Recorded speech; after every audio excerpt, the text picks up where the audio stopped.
सभी छात्रों को नमस्कार, good morning. Sahajanand global school की ओर से आप सभी का आज के वीडियो में स्वागत है। आज हम कक्षा 9 विषय हिंदी, जिनमें इकाई 14 जिनका नाम है युग और में, जिनका साहित्य प्रकार है पद्य। इस पद्य युग और में के कवि है नरेंद्र शर्मा, जिनका जन्म सन 1913 में हुआ है। तो सभी छात्र, सबसे पहले हम इस इकाई के जो कवि है नरेंद्र शर्मा, उनके जीवन के बारे में हम परिचय लेंगे। तो यहाँ बताया गया है कि कवि नरेंद्र शर्मा का जन्म 1913 में जहांगीरपुर के बुलंदशहर में हुआ है। उनकी शिक्षा प्रयाग विश्वविद्यालय में एमए तक हुई है, यानी कि 12वीं कक्षा के बाद कॉलेज, 3 साल की कॉलेज, और कॉलेज के बाद उन्होंने एमए की डिग्री प्राप्त की है। ये आकाशवाणी के विविध भारतीय कार्यक्रम के प्रधान के रूप में सक्रिय रूप से जुड़े रहे, यानी कि उनके बाद जो आकाशवाणी का कार्यक्रम, यानी कि विविध भारती का जो कार्यक्रम है चल रहा था, उसके प्रधान के रूप में उन्होंने सक्रिय रूप से कार्य किया है। उनका नाम प्रगतिवादी कवियों में भी लिया जाता है, यानी ये जो कवि है नरेंद्र शर्मा, उनके अलावा जो दूसरे कवि हैं जिनको प्रगतिवादी कवियों कहा जाता है, उनमें उनका नाम आता है, जो असतः उचित भी है, यानी कि ते योग्य ही है। नरेंद्र शर्मा के कवि जीवन का विकास भी सुमित्रानंदन पंत जी की तरह 3 युगों में हुआ है। यानी कि नरेंद्र शर्मा जो कवि है, उनका जीवन का विकास कैसे हुआ, यानी कि दूसरे जो कवि है सुमित्रानंदन पंत जी, इनकी तरह 3 युगों में उनका विभाजन रहा है। वे पहले प्रेम और विरह के छायावादी गीतकार रहे, यानी कि जो नरेंद्र शर्मा है वो प्रेम और विरह के गीत उन्होंने लिखे, यानी कि वो छायावादी गीतकार रहे। फिर प्रगतिवादी कवि के रूप में और अंत में अरविंदवादी दार्शनिक रूप में रहे हैं। उनके कविता संकलनों में प्रमुख है प्रभात फेरी, प्रवासी के गीत, अग्निशस्य, रक्तचंदन, लाल निशान, पलासवन आदि कविता संग्रहों के अतिरिक्त नरेंद्र जी का एक कहानी संग्रह भी है, जिनका नाम है कड़वी मीठी बातें। उनकी कई कविताओं में तत्कालीन समय की वेदना प्रतिबिंबित होती है, यानी कि उन्होंने जो पद्य लिखे हैं उन पद्य में तत्कालीन, यानी कि वर्तमान परिस्थिति, यानी कि वर्तमान परिस्थिति की जो वेदना है, जो दुख है, वो पीड़ा है, वो उसमें हमें देखने को मिलता है। यह है हमारे कवि नरेंद्र शर्मा जी के जीवन का परिचय। अब इस जो इकाई है युग और में, उसमें लेखक कवि क्या कहना चाहते हैं, उसका जो सार है वो यहाँ बताया गया है। युग और में कविता में देश में जो विनाशक वातावरण फैला हुआ है, यानी कि जो देश में जो विनाशक वातावरण पैदा हुआ है, उनसे क्या तो कि बस्तियाँ उजड़ने लगी है, मानवता जख्मी हुई है। इस कवि को असह्य पीड़ा है, यानी कि नरेंद्र शर्मा को असह्य पीड़ा है। क्यों? क्योंकि आज चारों ओर विनाशक वातावरण फैला हुआ है, यानी कि आज का वातावरण विनाशक प्रवृत्तियों से भरा हुआ है। इसकी वजह से जो गांव है वो गांव क्या उजड़ रहे हैं। सारी दुनिया की पीड़ा के सामने कवि को अपनी पीड़ा नगण्य लगती है, यानी कि ये जो शहर गांव उजड़ रहे हैं, शहर बर्बाद हो रहे हैं, ऐसी मानवता घायल होकर कराह रही है। तो सारी दुनिया की यह पीड़ा के सामने कवि को अपनी पीड़ा कैसी नगण्य लगती है, यानी कि कुछ भी नहीं है। मनुष्य को धरती पर स्वर्ग निर्मित करने के लिए परमात्मा ने हाथ दिए हैं, यानी कि मनुष्य को इस संसार में जो जन्म दिया है, तो उसको क्या, उसका कर्तव्य क्या है कि धरती पर स्वर्ग का निर्माण करना। इसीलिए ईश्वर ने उसे 2 हाथ भी दिए हैं, पर वह अपने देवत्व पैदा करने का काम अधूरा छोड़कर मनुष्य आत्मघाती बनकर एक दूसरे का पराभव कर जगत के वैभव को क्या कर रहा है, तहस नहस कर रहा है। यानी कि इस की वेदना इस युग और में कविता में अभिव्यक्त हुई है। यानी कि दुनिया की यह दशा देखकर कवि दुखी तो है, परंतु लाखों लोगों की पीड़ा के सामने उन्हें अपनी पीड़ा कैसी लगती है, साधारण लगती है। तो प्रस्तुत कविता में यही बताया है कि संसार के दुख दर्द के सामने मनुष्य को अपने दुख दर्द बड़े समझकर निराश नहीं होना चाहिए। अब सभी छात्र इस कविता का जो सार है वो सार हम संक्षिप्त में समझेंगे, फिर उसके बाद आप कविता का अर्थ समझेंगे। यानी कि इस कविता में जो मुख्य उसका महत्व है तो चारों ओर विनाश ही विनाश। यानी कि आज बस्तियाँ उजड़ रही है और देश मिट रहे हैं, धरती विनाश की ज्वालाओं से लिपटी हुई है। दुनिया भर के दुखों के सामने कवि का दुख तो बहुत मामूली है। आगे है व्यथा से भरी हुई दुनिया। यानी कि आज मनुष्यता घायल है, मानव क्षमता के सपने साकार होते दिखाई नहीं देते और हिंसा की आग में सातों समृद्ध खोल रहे हैं, उनमें दुनिया डूबती नजर आती है। ऐसे में अगर कवि कहते हैं कि मैं डूब रहा हूँ तो यह कौन सी बड़ी बात है। पासा उलट गया, यानी कि स्वर्ग का निर्माण करने के लिए मिले हाथ आज नरक का निर्माण कर रहे हैं। मनुष्य की बुद्धि क्या हो गई, जड़ हो गई है। ऐसा लगता है कि पूरा पासा ही उलट गया है।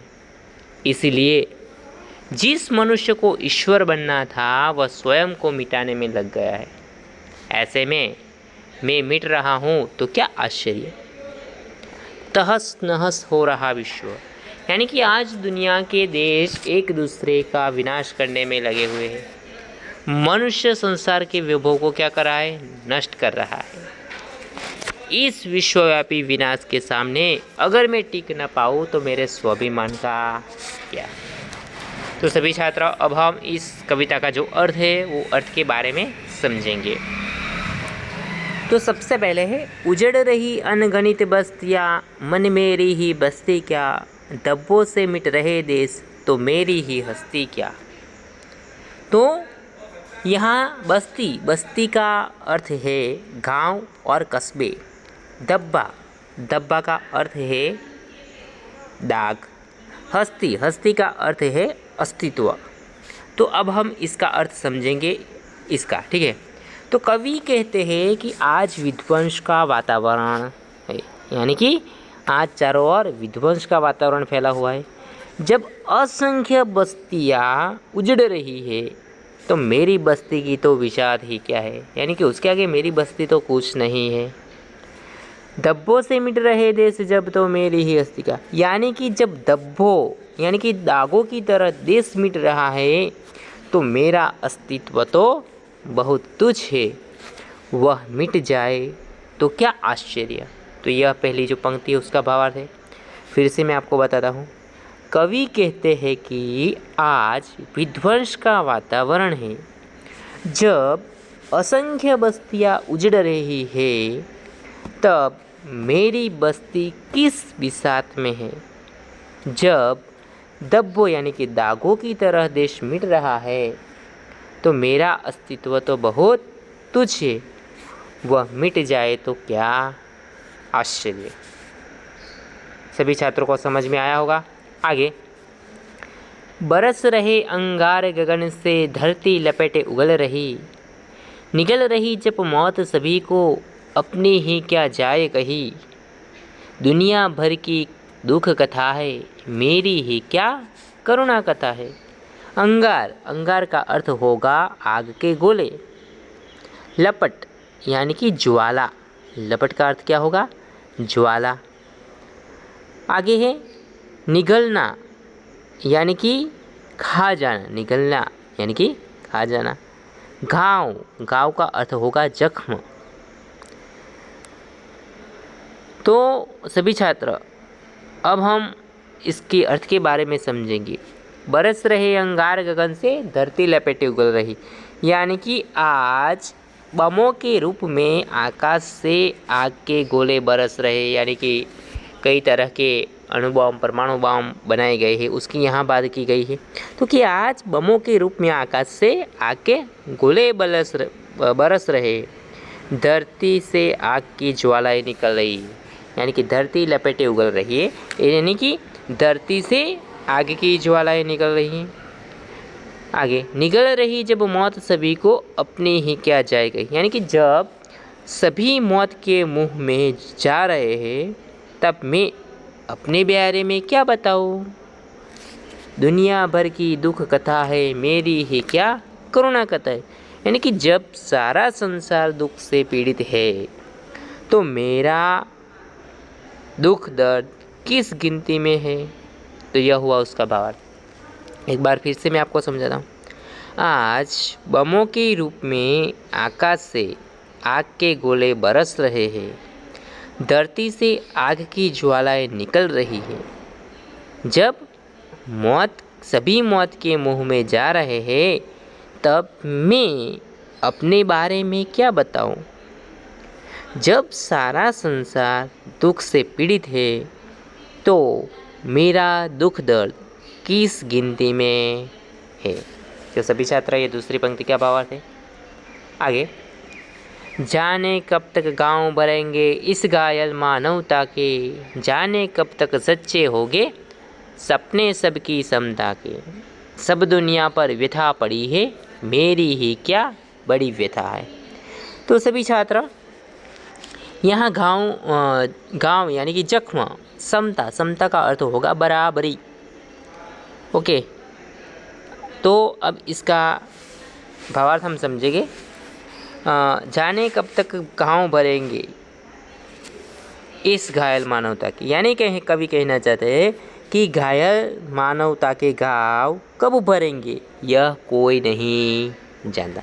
यानी कि जो घायल मानवी है, जो दुखी मनुष्य है, उनके घाव कब भरेंगे वो कोई नहीं जानता। दूसरा है, जाने कब तक सच्चे होगे सपने सबकी समता के, यानी कि दुनिया के सभी लोगों की बराबरी का सपना न जाने कब सच होगा। जब सब दुनिया पर व्यथा पड़ी है, मेरी ही क्या बड़ी व्यथा है। यानी कि जब सारी दुनिया दर्द से कराह रही है तो मैं अपनी व्यथा को बड़ी कैसे कहूँ। फिर से एक बार भावार्थ बताता हूँ मैं। घायल मानवता के घाव कब भरेंगे यह कोई नहीं जानता। दुनिया के सभी लोगों की बराबरी का सपना न जाने कब सच होगा। जब सारी दुनिया दर्द से करा रही है तो मैं अपनी व्यथा को बड़ी कैसे कहूँ। तो सभी छात्र, आपको इस 3 पंक्ति में समझ में आ गया होगा। नेक्स्ट है, खोल रहे हैं 7 समंदर डूबी जाती है दुनिया, ज्ञान था लेता था जिससे गर्क हो रही वह दुनिया। डूब रही हो सब दुनिया जब मुझे डूबता गम तो क्या। तो यहाँ गम यानी कि दुख, यहाँ दुख की बात की गई है। निखिल यानी कि सारी सृष्टि यानी कि संसार को, समुंदर यानी कि समृद्ध।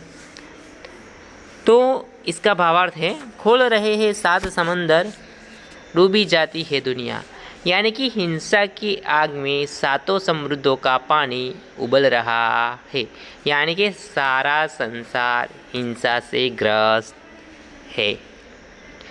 ज्ञान था लेता था जिससे गर्क हो रही वह दुनिया, यानी कि जिस ज्ञान की गहराई का पता लगाया जाता था, यानी कि जिससे हमें ज्ञान प्राप्त हो रहा था, उसी में दुनिया डूब रही है। डूब रही हो सब दुनिया जब मुझे डूबता तो गम क्या। यानी कि कवि कहते हैं जब सारी दुनिया डूब रही हो तो मैं अगर गम यानी कि उस दुख में डूब रहा हूँ तो इसमें कौन सी बड़ी बात है। फिर से एक बार, हिंसा की आग में 7 समुद्र का पानी उबल रहा है, यानी कि सारा संसार हिंसा से ग्रस्त है, जिससे ज्ञान की गहराई का पता लगाया जाता था। दुनिया उसमें डूब रही है तो जब सारी दुनिया डूब रही हो तो मैं अगर गम यानी कि उस दुख में डूब रहा हूँ तो इसमें कौन सी बड़ी बात है। ओके, आगे। हाथ बने किस लिए, करेंगे भू पर मनुष्य स्वर्ग निर्माण। बुद्धि हुई किस लिए, कि डाले मानव जग जड़ता में प्राण। आज हुआ सबका उल्टा रुख, मेरा उल्टा पासा क्या। यानी भू यानी कि सृष्टि की बात की है, मनुष्य यानी कि मनुष्य, यानी कि इस सारे निखिल यानी कि इस सारा संसार की बात की है संपूर्ण। तो इसका अर्थ है हाथ बने किस लिए, करेंगे भू पर मनुष्य स्वर्ग का निर्माण। यानी कि ईश्वर ने मनुष्य को हाथ किस लिए दिए थे, इसलिए दिए थे कि वह धरती पर स्वर्ग का निर्माण करे। बुद्धि हुई किस लिए, कि डाले मानव जग जड़ता में प्राण। यानी कि मनुष्य को बुद्धि इसलिए दी गई थी कि वह संसार को अज्ञान से दूर करे। जड़ता यानी कि अज्ञान, यानी कि अज्ञान से दूर करे। आज हुआ सबका उल्टा रुख, मेरा उल्टा पासा गया। लेकिन आज सब बदल गया है। जब सभी की स्थिति दयनीय हो गई है तो मेरी दयनीयता किस विषाद में है। अब इसका पूरा भावार्थ बताता हूँ। ईश्वर ने मनुष्य को हाथ इसलिए दिए थे कि वह धरती पर स्वर्ग का निर्माण करे। मनुष्य को बुद्धि इसलिए दी गई थी कि वह संसार को जड़ता यानी अज्ञान से दूर करे। लेकिन आज सब बदल गया है। जब सभी की स्थिति दयनीय हो गई है तो मेरी दयनीयता किस विषाद में है। सभी छात्रों को समझ में आ गया होगा। आगे। मानव को ईश्वर बनना था, निखिल सृष्टि वश में लानी। काम अधूरा छोड़ कर रहा आत्मघात मानव ज्ञानी। सब झूठे हो गए निशाने, तुम मुझसे छूटे तो क्या। यानी यहाँ बताया गया है कि निखिल यानी कि सारा संपूर्ण, तो आत्मघात यानी कि आत्महत्या। तो मानव को ईश्वर बनना था, निखिल सृष्टि वश में लानी थी। यानी कि मनुष्य ईश्वर बनने का प्रयत्न कर रहा था और उसे सारी सृष्टि अपने वश में लानी थी। काम अधूरा छोड़ कर रहा आत्मघात मानव ज्ञान। यानी कि लेकिन वह काम उसने बीच में ही छोड़ दिया और ज्ञानी होकर भी आत्महत्या की प्रवृत्ति में वो लग गया। सब झूठे हो गए निशाने, तुम मुझसे छूटे तो क्या। यानी कवि कहना चाहते हैं कि जब ऐसे ज्ञानियों के निशाने यानी कि ऐसे जो, लेकिन वह काम अपने बीच ही छोड़ दिया और क्या आत्मघात की प्रवृत्ति में लगाया। जब ऐसे ज्ञानियों के निशाने सही न लगे और मेरे निशाने भी चूक जाए तो उसमें और क्या हो सकता है। यानी फिर से मैं बताता हूँ उसका भावार्थ। मनुष्य ईश्वर बनने का प्रयत्न कर रहा था, उसे सारी सृष्टि अपने वश में करनी थी, लेकिन वह काम उसने बीच में ही छोड़ दिया और ज्ञानी होकर भी क्या आत्महत्या की प्रवृत्ति में लग गया। जब ऐसे ज्ञानियों के निशाने सही न लगे और मेरे निशाने भी चूक गए तो इसमें और क्या हो सकता है। लास्ट में एक दूसरे का अभिभव कर रचने एक नए भव को, हे संघर्ष निरत मानव अब फूंक जगत गत वैभव को। तहस नहस हो रहा विश्व तो मेरा अपना आपा क्या। भव अभिभव यानी कि आदर, भव यानी कि संसार, निरत यानी कि लगा हुआ, गत यानी कि बीता हुआ, आपा यानी कि अहंकार या तो अभिमान।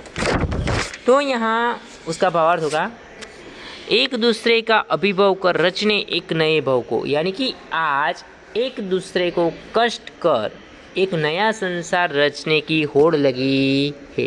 यानी कि आज मनुष्य के बीच एक दूसरे को नष्ट करके एक नया संसार रचने की होड़ लगी है संघर्ष निरत मानव अफुक जगत वैभव को, यानी कि आज का मनुष्य वर्तमान जगत के वैभव को नष्ट करने के संघर्ष पे लगा हुआ है। तहस नहस हो रहा विश्व तो मेरा अपना आपा का, यानी कि लेखक कवि कहते हैं कि जब सारा विश्व नष्ट हो रहा हो तो जो मेरा है उसके बचने का प्रश्न ही नहीं उठता। तो यहाँ कवि कहते हैं कि आज एक दूसरे को नष्ट कर एक नया संसार रचने की होड़ लगी है और आज का मनुष्य वर्तमान जगत के वैभव को नष्ट करने के संघर्ष पे लगा हुआ है। जब सारा विश्व नष्ट हो रहा हो तो जो मेरा है उसके बचने का प्रश्न ही नहीं उठता। तो सभी छात्रों, इस इकाई 14 युग और मैं उसका जो कविता का अर्थ है उसके बारे में आपको समझ में आ गया होगा। अब आगे हम उसके जो आपके किताब में जो शब्दार्थ दिए गए हैं उसमें है धब्बा, तो आप दाग यानी कि कलंक। हस्ती, हस्ती का अर्थ होगा अस्तित्व। लपेटे यानी कि ज्वालाएँ। क्षमता, क्षमता का अर्थ होगा समानता। व्यथा, व्यथा का अर्थ है दुख या तो पीड़ा। रुख यानी कि वर्तन व्यवहार। निखिल, निखिल का अर्थ होगा सार या तो संपूर्ण। अभिभाव, अभिभाव का अर्थ है आदर। भव यानी कि संसार या तो दुनिया। वैभव यानी संपत्ति। आपा, आपा का अर्थ होगा अभिमान। मुहावरे के अर्थ, गर्क होना तो डूब जाना, तहस नहस होना तो नष्ट होना, पासा उल्टा पड़ना, परिस्थितियाँ विपरीत होना। अब हम इस स्वाध्याय के प्रश्नों के बारे में चर्चा करेंगे जो आपको ध्यान से सुनना है। तो पहला, निम्नलिखित प्रश्नों के उत्तर एक वाक्य में दीजिए। तो पहला प्रश्न है, प्रस्तुत कविता के रचनाकार का नाम बताइए। तो सभी छात्र इसका उत्तर है युग और मैं कविता के रचनाकार का नाम नरेंद्र शर्मा है। दूसरा प्रश्न है, गगन और धरती से क्या हो रहा है। उत्तर है गगन से आग के गोले बरस रहे हैं और धरती से ज्वालाएं उठ रही है। तीसरा प्रश्न है, सात समंदर में क्या हो रहा है। उत्तर, सात समंदर में हिंसा की आग से पानी खोल रहा है। काव्य शीर्षक का समानार्थी शब्द लिखिए, यानी यह जो युग और कविता काव्य है उसके शीर्षक का समानार्थी अर्थ होगा कविता और जमाना।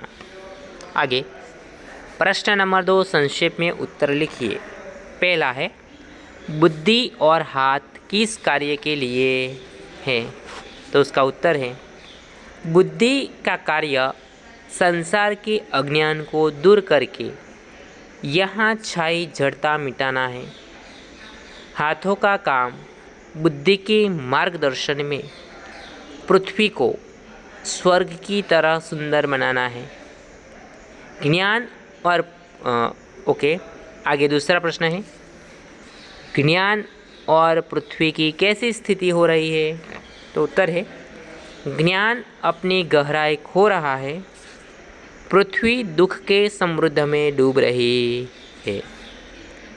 तीसरा प्रश्न, मानव की क्या स्थिति हो गई है। उत्तर है, मानव ईश्वर बनने का प्रयास कर रहा था, उसे सारी सृष्टि पर अपना नियंत्रण स्थापित करना था, परंतु आज वह सब छोड़कर अपने ही विनाश में लग गया है। अब प्रश्न 3, सविस्तार उत्तर दीजिए, जिनमें पहला प्रश्न है, कवि के हृदय में कैसी व्यथा है। उत्तर है, कवि संसार में हो रहे संहार के दृश्य को देखकर बहुत दुखी है। उसे लगता है कि ऐसी स्थिति में उसकी चिंता करने वाला कोई नहीं है। उसकी करुण कथा को सुनने में किसी को दिलचस्पी नहीं है। कवि अपनी पीड़ा के घूंट पी लेने में ही भलाई समझता है। सारी दुनिया को दुख में डूबी देखकर वह भी गम के समृद्ध में डूब जाना बेहतर मानता है। उसे लगता है कि ऐसी स्थिति में उसका कोई भी निशाना सही बैठने वाला नहीं है। इस प्रकार कवि के हृदय में घोर दुख और निराशा है। दूसरा प्रश्न है, युग और में कविता का संदेश लिखिए। उत्तर, युग और में कविता में कवि ने संसार की सारी स्थिति के संदर्भ में अपनी स्थिति देखी है। कवि कहता है कि प्रायः मनुष्य को अपनी मामूली पीड़ा को भी बड़ी मानने लगता है। उसे लगता है कि उसका अस्तित्व का कोई महत्व नहीं है। प्रस्तुत कविता के माध्यम से कवि कहना चाहता है कि दुनिया की स्थिति देखकर मनुष्य को कभी हताश और निराश नहीं होना चाहिए। उसे आत्मविश्वास पूर्वक पूर्ण जीने का प्रयत्न करना चाहिए। तो यह सविस्तार प्रश्न के उत्तर की चर्चा की है। आगे है प्रश्न 4, संदर्भ सहित स्पष्टीकरण लिखिए। तो पहला है, मानव को ईश्वर बनना था, निखिल सृष्टि बस में लानी, काम अधूरा छोड़कर रहा आत्मघात मानव ज्ञानी, सब झूठे हो गए निशाने, तुम मुझसे छूटे तो क्या। तो इसका अर्थ है, उत्तर है, प्रस्तुत पंक्तियाँ नरेंद्र शर्मा की युग और मेघ कविता से ली गई है।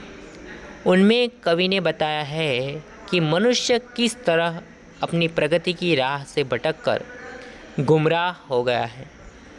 मनुष्य ने विज्ञान के क्षेत्र में अनोखी सिद्धियां प्राप्त कर ली है। इन सिद्धियों के बल पर वह स्वयं को समझने लगा है। ऐसी सिद्धियों वाले देश सारी दुनिया पर अपना अधिकार करने के फेरे में पड़ गए।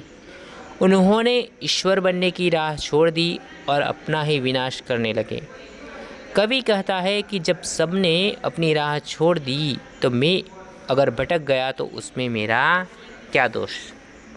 दूसरा है, जाने कब तक गाँव भरेंगे इस घायल मानवता के, जाने कब तक सच्चे होगे सपने सबकी समता के, सब दुनिया पर व्यथा पड़ी है मेरी ही क्या बड़ी व्यथा है। तो प्रस्तुत पंक्तियाँ नरेंद्र शर्मा की युग और में कविता से ली गई है। इसमें कवि ने दुनिया के भविष्य के प्रति निराशा प्रकट की है।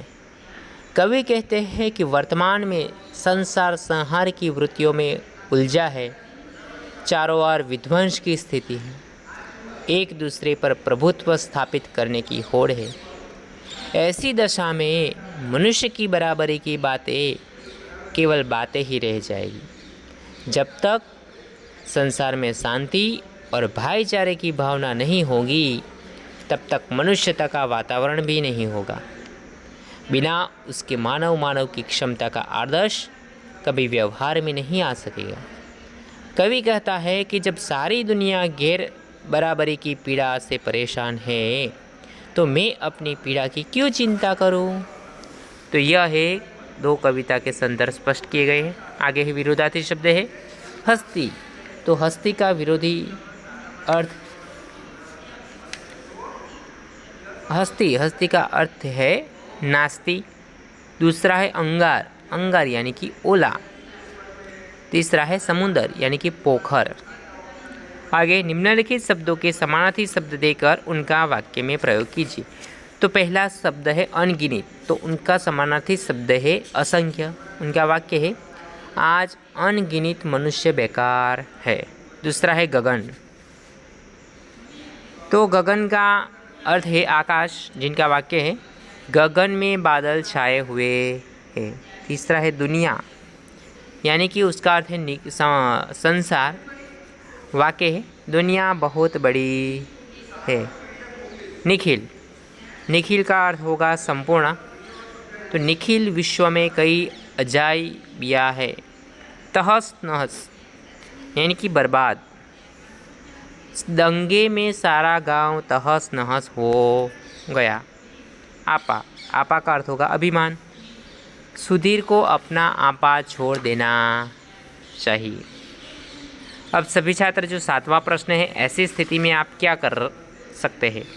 तो यहाँ जब मौत सभी को निगल रही है, चारों ओर अत्र तत्र सर्वत्र आग लगी हो और हत्याएं हो रही हो, तो आप क्या करेंगे? तो यह तीनों परिस्थिति में आप क्या करेंगे, तो उसके बारे में आपको अपने शब्दों में उत्तर लिखना है। तो सभी छात्र, हमारा जो इकाई 14 युग और मैं, तो उसमें सबसे पहले हमने कवि परिचय के बारे में समझा। कवि परिचय के बारे में इस कविता का जो सार है, उस सार के बारे में संक्षिप्त में बात की थी। और उसके बाद हमने कविता का जो अर्थ है उसके बारे में भी समझे और स्वदे के प्रश्न के बारे में भी चर्चा की है। तो आज का इकाई 14 युग और में यहाँ हम समाप्त करते हैं। आपको इस वीडियो को ध्यान से देखना है और सुनना है और समझना है। यदि आपको कुछ ऐसा लगे कि मुझे इस पंक्ति में कुछ समझ में नहीं आया है, तो आप मुझे व्हाट्सएप पर मैसेज करके या तो कॉल करके मुझसे पूछ सकते हो। और आपको जो इस युग और में कविता की जो PDF आपको भेजी जाएगी, वो भी आपको अपनी नोटबुक में लिखना है। तो सभी छात्र, इसके साथ हम इस इकाई 14 युग और में का आज का वीडियो यहाँ हम पूर्ण करते हैं। सभी छात्रों को जय हिंद, जय भारत।